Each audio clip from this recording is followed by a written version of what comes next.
Now, as America deals with the crisis at our porous southern border, one of the things we need to remember is that we've been here before and we just didn't learn our lesson.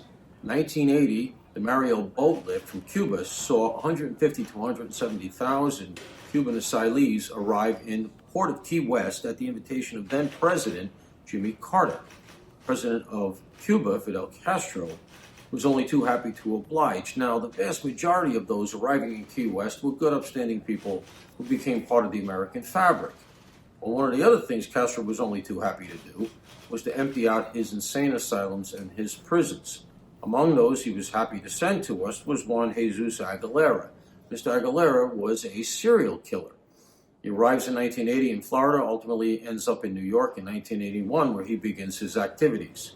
Ultimately, he kills at least 3 victims, which ranged between male and female and in various ages. He didn't have a specific type, like most serial killers. He is suspected of almost certainly killing at least a 4th, and he was also convicted of raping a 15-year-old girl.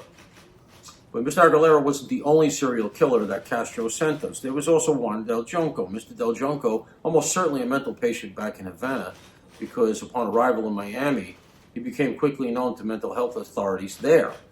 He was in and out of mental health facilities, and ultimately it became apparent that he was also a serial killer, convicted of killing at least 4 black prostitutes who he lured with promises of free drugs, strangling and then setting them on fire.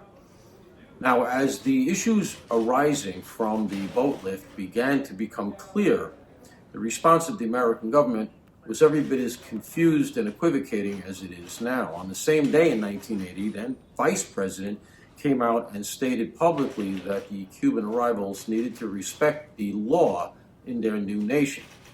President Jimmy Carter, certainly cognizant of the election, came out very quickly and gave a statement cleaning it up, stating that we will continue to welcome the Cuban refugees with open hearts and open arms. The problem was when we detected that a lot of these arrivals were undesirables and we attempted to deport them back to Cuba, Fidel Castro wanted no part of it and we could never get them out. Last week, it was announced that Venezuela will not be taking back any of the asylum seekers who have arrived here. And it's becoming apparent that there are a number of them that we'd like to send back. So you ask yourself, will this be a long-term problem? Well, consider this. The New York serial killer, Jesus Aguilera, is still alive, and he's due to be released from prison sometime over the next 3 to 4 years.